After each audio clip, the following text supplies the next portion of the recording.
ప్రేమ అనగానే మనకు గుర్తొచ్చే జంట రాధాకృష్ణులు. ఎన్నిసార్లు వారి ప్రేమ కథ విన్నా మళ్లీ వినాలనిపించే మధురమైన ప్రేమ కథ.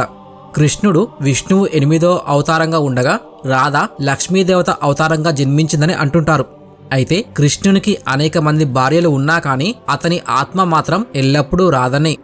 రక్షించడంలో భాగంగానే అతను చాలా మందిని వివాహం చేసుకున్నాడు.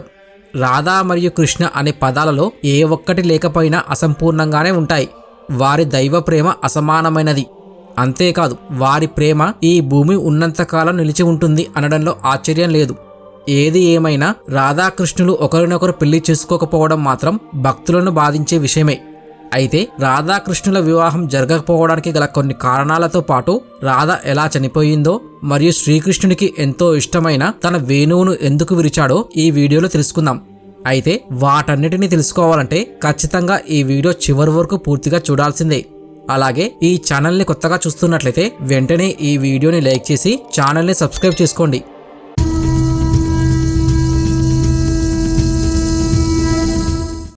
బ్రహ్మవైవర్త పురాణం ప్రకారం శ్రీ మహావిష్ణువు లక్ష్మీదేవిని కొన్ని కారణాల వల్ల తనకన్నా ముందుగా జన్మించమని కోరాడు. లక్ష్మీదేవి శ్రీహరి కన్నా ముందుగా జన్మించడానికి సున్నితంగా తిరస్కరించింది. శ్రీహరి పలుమార్లు విన్నవించుకోగా ఒక షరతుపై ఆమె అందుకు అంగీకరించింది. శ్రీకృష్ణుని చూసే వరకు కన్నులు తెరవనని చెప్పింది. అది ఆ షరతు. శ్రీహరి అందుకు అంగీకరించాడు. ఒకరోజు రిషభుడు అనే యాదవుడికి ఒక పాప పెద్ద కమలంలో యమునా నదిలో తేలుతూ కనిపించింది. కమలంలో ఉన్న పాపను చూసి సంతోషపడి ఆ చిన్ని పాపను తీసుకుని ఇంటికి వెళ్ళాడు. భార్యాభర్తలు ఆ చిన్నారికి రాధ అని పేరు పెట్టి ముద్దుగా పెంచుకుంటున్నారు. అయితే ఆ చిన్నారి కన్నులు తెరిచి చూడకపోవటం తల్లిదండ్రులు గమనించారు. తల్లిదండ్రులు ఆ పాపకు దృష్టి రావాలని మొక్కని దేవుడు లేడు. అలా రోజులు గడుస్తున్నాయి. కొన్ని సంవత్సరాలకు ఒకరోజు శ్రీ నారద మహర్షి వారి ఇంటికి వచ్చాడు. భార్యాభర్తలిద్దరూ నారద మహర్షిని ప్రార్థించి పరిష్కార మార్గాన్ని సూచించమని వేడుకున్నారు. కారణం తెలిసిన నారద మహర్షి ఆ దంపతులకు యశోదానందులను బలరామ కృష్ణులను పాపను చూడటానికి వారి ఇంటికి ఆహ్వానించమని చెప్పాడు. భార్యాభర్తలు అలానే చేశారు. అతిథులు వచ్చారు. శ్రీకృష్ణుడు సమీపించగానే రాధ వెంటనే కళ్ళు తెరిచి చూసింది. అలా భూమి మీదకు వచ్చిన తరువాత రాధ చూసిన మొదటి వ్యక్తి పరమాత్ముడు అయిన శ్రీకృష్ణుడు. అయితే శ్రీకృష్ణుడు తన 8వ ఏట నుండే రాధను ప్రేమించాడు. ఇక చిన్నతనంలోనే మొదలైన వారి ప్రేమ, రాధకు కృష్ణుడి మీద ఉన్న ఆరాధనా భావం, వారి ప్రేమ గాథలతో గోకులం నిండిపోయింది. రాధాకృష్ణులు ఒకే ఆత్మగా మెలిగారు. కృష్ణుడు క్రూరుడైన తన సొంత మామయ్య కంసును చంపే ఉద్దేశంతో గోకులం వదిలి మధుర వెళ్లవలసి వచ్చింది. ఆ సమయంలో రాధతో జరిగిన గొడవలో రాధ అలిగింది. ఎంత సర్ది చెప్పినా కృష్ణుడి మాట వినలేదు. ఈ పరిణామంతో కృష్ణుడు చాలా నిరాశ చెందాడు. రాధ కూడా కృష్ణునితో మాట్లాడాలని అనుకోలేదు. అలా రాధాకృష్ణుల మధ్య అగాధం పెరిగిపోయింది. ఎన్ని ప్రయత్నాలు చేసినా రాధ మనసు చలించలేదు. చివరకు స్నేహితులు సన్నిహితులు కూడా రాధ మనసు మార్చే ప్రయత్నాన్ని చేశారు. అయితే శ్రీకృష్ణుని ప్రియమైన స్నేహితులలో ఒకరైన సుదాముడు ఈ విషయాన్ని గురించి తెలుసుకున్నప్పుడు కృష్ణుడి పట్ల రాధ చేసిన దుర్భాషలు ఆయనకు ఆగ్రహం తెప్పించింది.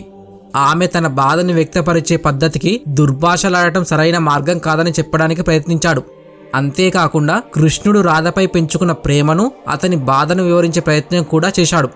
కానీ రాధ కృష్ణుడు చేసిన నిర్వాకంతో తీవ్రంగా బాధపడటం వలన కృష్ణుని క్షమించే ఆలోచనను కూడా చేయని పక్షంలో సుదాముడిని కూడా దుర్భాషలాడటం మొదలుపెట్టింది. దీంతో ఆగ్రహించిన సుదాముడు, నీవు ఎన్నటికీ ప్రేమించిన వ్యక్తిని పెళ్లి చేసుకోలేవు అంటూ శపించాడు. కర్ణుడి చావుకు అనేక కారణాలు అంటారు.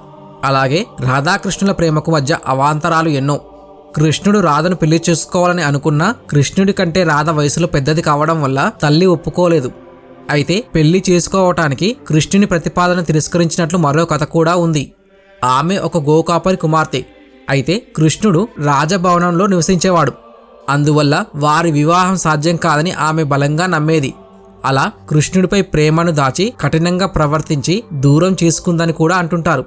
వేదాల ప్రకారం కృష్ణుడు కేవలం 8 ఏళ్ల వయసులోనే రాధతో ప్రేమలో పడ్డాడు. ఆమె పట్ల అతని ప్రేమ చాలా నిజమైనది, అంతేకాకుండా శాశ్వతమైనది. అతను తన జీవిత కాలమంతా తన అనుభూతిని కొనసాగించాడు. శ్రీకృష్ణుడు తన జీవితంలో మరే ఇతర వ్యక్తుల కన్నా వస్తువుల కన్నా ఎక్కువగా రాధను మరియు అతని వేణువును మాత్రమే ప్రేమించేవాడని అంటుంటారు. ఇది అతని వేణువు నైపుణ్యాలు అతని ప్రేమను ఆకర్షించాయి. అందుకే అతను ఎప్పుడూ వేణువును తనతోనే ఉంచుకునేవాడంట. కానీ ఈ జంట ఎప్పుడూ ఒకరితో ఒకరు ఉండలేకపోయారు. అయితే కృష్ణుడు ద్వారక వెళ్ళిపోయి అక్కడ రుక్మిణి, సత్యభామ, జాంబవతి అలా 8 మంది భార్యలు, 16,000 మంది గోపికలతో ఉన్న రాధలేని లోటు ఉండేది. అలా శ్రీకృష్ణుడు కొన్నిసార్లు నిద్రపోతున్నప్పుడు రాధే శ్రీ రాధే అని కలవరించేవారట. ఇది శ్రీకృష్ణుని రాణులకు నచ్చేది కాదట. ఒకసారి రుక్మిణి శ్రీకృష్ణుడితో ఇలా అడిగిందట, స్వామి, మేమందరం కూడా మిమ్మల్ని ప్రేమిస్తున్నాం, కానీ రాధలో ఏముందని నిద్రపోతున్నప్పుడు కూడా ఆమెను గుర్తు తెచ్చుకుంటారు అని.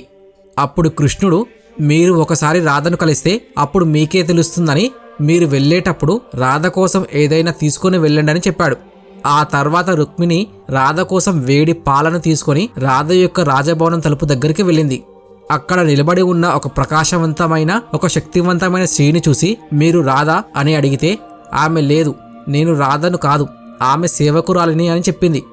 రాధారాణి 7 తలుపుల అవతల ఉందని చెప్పింది. రుక్మిణి ఒక్కొక్కటిగా లోపల ఉన్న అన్ని ద్వారాలు దాటి వెళ్తుంది. అయితే రుక్మిణి రాధ గదిలోనికి చేరుకున్నాక రాధ చాలా రాత్రులు కృష్ణనామస్మరణ చేస్తూ మెలకువగా ఉండి ఇప్పుడిప్పుడే నిద్రలోకి జారుకుందని తెలిసింది. రుక్మిణి రాధ సేవకులతో తను కృష్ణుడి ద్వారా రాధను కలవడానికి వచ్చాను అని చెబుతుండగానే రాధ లేచి ఈ రోజు తనను కలవడానికి కృష్ణుడు ఒకరిని పంపాడని చెబుతుంది. కృష్ణుడి పేరు చెప్పగానే రాధకు మెలకువ రావడంతో రుక్మిణికి ఆశ్చర్యం వేసింది. రాధ కృష్ణుడి గురించి అడగడం మొదలుపెట్టింది. ఇది మాత్రమే కాదు, తన కోసమే కృష్ణుడు ప్రసాదం పంపారని ఏమీ ఆలోచించకుండా రుక్మిణి దగ్గర నుండి వేడిపాలు తీసుకుని తాగుతుంది. అది చూసి రుక్మిణి ఆశ్చర్యపోయింది. రుక్మిణి రాధతో మాట్లాడిన తర్వాత తిరిగి వస్తుంది. ఇదంతా పూర్తయిన తర్వాత రుక్మిణి రాత్రి వేళలో శ్రీకృష్ణుడి పాదాలను నొక్కుతున్నప్పుడు ఆమె అతని పాదాలలో కాలిన బొబ్బలను చూస్తుంది. అది చూసి రుక్మిణి కంగారుగా, మీ పాదాలకు బొబ్బలున్నాయని మీరు ఎక్కడ నడిచారని అడుగుతుంది.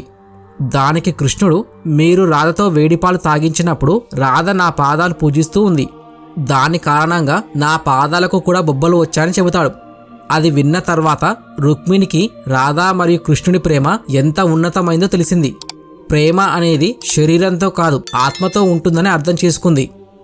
అయితే యాదవ కుమారుడు అయినటువంటి అభిమన్యుడితో రాధ వివాహం జరిగిందని చెబుతారు.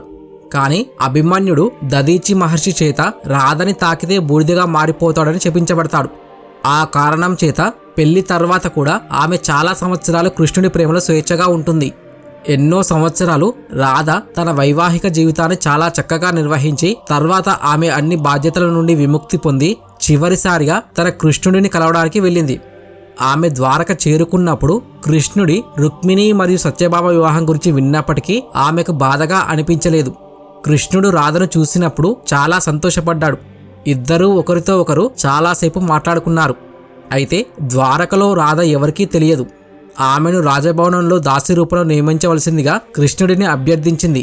అలా రాధ రోజంతా రాజభవనంలోనే నివసించేదట. అవకాశం వచ్చినప్పుడల్లా ఆమె కృష్ణుడిని చూసేది. కానీ రాజభవనంలో రాధకు మునుపటిలాగే కృష్ణుడితో ఆధ్యాత్మిక సంబంధం ఉన్నట్లు అనిపించలేదు. కాబట్టి శ్రీకృష్ణుడితో లోతైన ఆధ్యాత్మిక సంబంధాన్ని ఏర్పరచుకోవాలనే లక్ష్యంతో రాజభవనం నుండి దూరంగా వెళ్లాలని రాధ నిర్ణయించుకుంది. రాధకు ఆమె ఎక్కడికి వెళుతుందో తెలియదు. అంతేకాక ఆమె చివరి రోజులలో పూర్తిగా ఒంటరిగా మరియు బలహీనంగా కూడా అయ్యింది. అలా శ్రీకృష్ణుడు చివరిసారిగా రాధ వద్దకు వచ్చాడు. కృష్ణుని అభ్యర్థన మేరకు రాధ మాట్లాడుతూ చివరిసారిగా కృష్ణుడు వేణువు వాయిస్తే వినాలని ఉంది అని రాధ అడిగింది. శ్రీకృష్ణుడు వేణువు తీసుకుని చాలా శ్రావ్యమైన మధురమైన గానమును ప్రారంభించాడు. రాధ చివరి శ్వాస తీసుకొని కృష్ణుడితో ఆధ్యాత్మిక మార్గంలో విలీనం అయ్యే వరకు శ్రీకృష్ణుడు ఉదయం నుండి రాత్రి వరకు వేణువు వాయిస్తూనే ఉన్నాడు. వేణువు యొక్క మధురగానం వింటూ రాధ తన శరీరాన్ని విడిచిపెట్టింది. శ్రీకృష్ణుడు రాధ మరణాన్ని భరించలేక ప్రేమకు ప్రతీకగా తన వేణువును పగలగొట్టి విసిరేశాడు. అప్పటి నుండి శ్రీకృష్ణుడు వేణువును వాడలేదు. రాధాకృష్ణులు ప్రేమకు స్వచ్ఛమైన రూపం మరియు వారి ప్రేమ హృదయంలో వికసించే పూలతోట వంటిది. ఇంద్రియాలకు చెందిన సాధారణమైన సంబంధం కాదు, అనిర్వచనీయమైనది. ఇప్పటికీ ఎప్పటికీ చెక్కు చెదరని ప్రేమ అంటే రాధాకృష్ణులే మొదట స్ఫురణకు వచ్చేది. జీవితంలో అన్నిటినీ పొందగలిగిన కృష్ణుడు ఏదైనా కోల్పోయాడు అంటే అది రాధ ప్రేమనే. అంతగా కృష్ణుని మనసునే కలిచివేసిన అంశంగా రాధ మిగిలిపోయింది. భౌతిక భావాలకు ప్రేమకు ఎటువంటి సంబంధం లేదని రుజువు చేసిన ప్రేమ రాధాకృష్ణులది. వారి ప్రేమ మీరాబాయి దగ్గర నుండి కబీర్దాస్ వరకు ప్రతి ఒక్కరికి ప్రేరణనిచ్చి రచనలు చేసేలా ఉసిగొల్పింది. ఈనాటికి ప్రేమికులను లేదా పెళ్ళైన ముచ్చటైన జంటను పోల్చాలి అంటే రాధాకృష్ణుల వలనే ఉండమని దీవిస్తున్నారు అంటేనే అర్థం చేసుకోవచ్చు. ఈ విశ్వమే అంతమైన వీరి ప్రేమ మాత్రం మధుర కావ్యంలా ఎప్పటికీ నిలిచి ఉంటుంది. మరి రాధాకృష్ణుల గురించి మీరేమంటారో కింద ఖచ్చితంగా కామెంట్ చేసి చెప్పండి. అంతేకాదు మిత్రులారా, ఈ వీడియో చేయడానికి మాకు చాలా సమయం పట్టింది. కానీ ఈ వీడియోని లైక్ చేసి ఛానల్ని సబ్స్క్రైబ్ చేయడానికి మీకు 2 సెకండ్లు కూడా పట్టదు. అందుకే ఈ వీడియో నచ్చితే తప్పకుండా లైక్ చేసి ఛానల్ని సబ్స్క్రైబ్ చేసుకోండి. ఈ వీడియో పూర్తిగా చూసినందుకు ధన్యవాదాలు. జై శ్రీకృష్ణ.